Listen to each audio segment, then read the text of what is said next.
Thank you, Poojan. Now for our final speaker this afternoon, our valedictorian, the top-ranked member of her very academically talented class. Our valedictorian served as president of our Model United Nations Club, was a stalwart member of our swim team, and competed in the Science Olympiad and Fed Challenge. She also found time to volunteer at the public library and serve as the supervisor of their Homework Buddies tutoring program. She will attend Harvard University in the fall. Please welcome our valedictorian, Lauren Dai. Welcome, proud parents, siblings, extended family, friends, and most importantly, the class of 2009.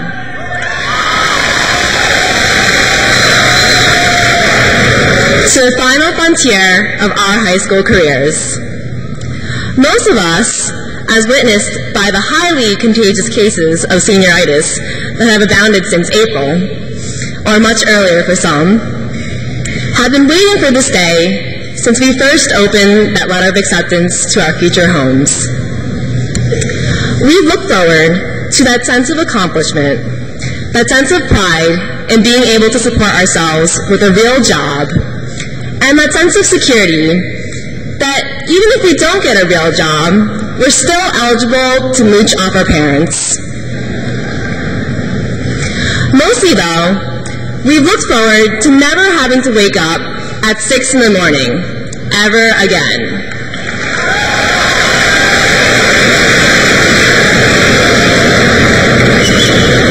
Today, however, I'm going to make up for all those times you wanted to sleep in but couldn't by figuring out where all of that lost sleep went to, besides making an awesome stimulus package for Red Bull, and hopefully where it will take us and the world in the future. Undoubtedly, we have learned quite a bit in high school. We learned that mathletes really do exist, and yes, they do all look like A.J. Rupakaloo. We've learned that there really is a way to scare your teachers. Just get elected to the school board and start emailing them with your @sbschools.org email. But we've also learned a lot about learning itself. I'm not really talking about purely academic learning, like memorizing the map of Africa in global studies. I mean, let's face it, most of us probably only remember the country of Djibouti, and probably can't find it on the map now anyway, unless you're Skanda Amarnath, our resident geography whiz. I'm talking about learning in the sense of seeing knowledge in a whole different way. In elementary school, most of us saw knowledge as 8 times 8 is 64, shut your mouth and say no more. In middle school, the fad was singing, there's antimony, arsenic, aluminum, selenium, and hydrogen, oxygen, nitrogen, and rhenium. Excuse my singing. No wonder teachers had to come up with these little songs to get us to remember things. I mean, what is the point of memorizing the periodic table anyway? Well, I think that we finally began to see a point to all that when we came to high school. We realized that while knowing the periodic table by heart may not be very useful, being able to apply our knowledge of the role of sulfur dioxide in the degradation of the environment is useful. With this new insight, that there really is a point to waking up at 6 a.m., we couldn't wait to bolt out of bed in the morning and attend first block. Well, I suppose that's a bit of an exaggeration, unless you were having breakfast and sparkling in AP Pier 1A. Go, Kroot. But seriously, while I can't say I bolted out of bed, eager to come to first block, as I'm sure Mr. Rivera knows quite well, I can say that I woke up in the morning knowing that there was a purpose. So, what exactly is our purpose? What was the reason we suffered through APs, ACTs, SATs, and all those other unspeakable acronyms? The reason is simple. Benjamin Franklin said, yes, James, he did say the class of 2009 rocks, but he also said, that the great aim and end of all learning is service to humanity. In many ways, we have already touched upon this goal, perhaps without even realizing it. We are Powder Puff champions twice, but we are also supporters of Quilts for Kids, the Ovarian Cancer Research Fund, and Tomorrow's Children. We are Chemistry Olympics competitors, but we are also researchers of alternative energy sources in the challenge to save the environment.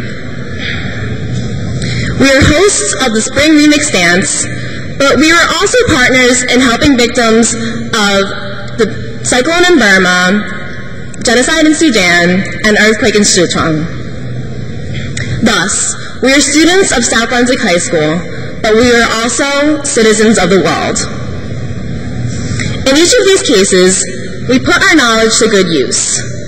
We use our learning to further the betterment of the world around us. Now, as we move on with our lives, and enter a world where we will face new challenges, from washing our own clothes, to choosing between Facebook and homework when there are no parents around. Just make sure your mom doesn't friend you. It would be very easy to get caught up in our own day-to-day problems and aspirations. But let us always remember that our learning ultimately has a human purpose. If you studied to become a doctor, for example, remember that you studied how to cure patients. If you studied to become a lawyer, on the other hand, remember that you studied how to defend the rights of the people. And if you studied to become a politician, remember that you studied, well, you clearly didn't study at all. In the end, though, it's really not that important how much you studied. Well, hopefully it matters a little, otherwise I think I may have wasted quite a bit of my time. But really, in the end, what matters is how you used what you studied. In many ways, knowledge is kind of like money. Spent foolishly, it can waste away, or worse, inflict harm. But spent wisely, it can do a lot of good. Therein lies the dichotomy, as Mr. Dominski would say. Every one of us has talents and abilities that we've acquired over the past few years and that we will continue to develop over the course of our lifetimes. Thus, each of us has been gifted with knowledge to spend. Ultimately, it is up to you how to spend it, but remember that learning is both for your own sake and for the sake of others. Before I close, I would like to thank all the people who have helped us not only survive high school, but grow and prosper.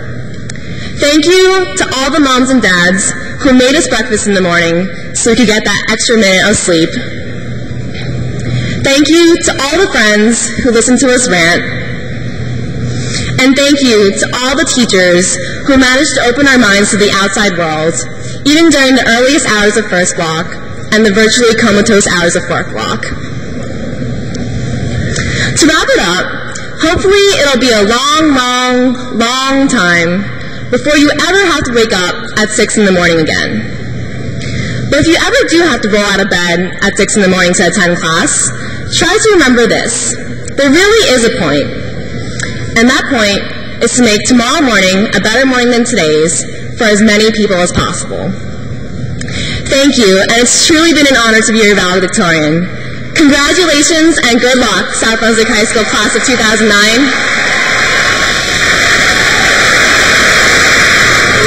Thank you, Lauren.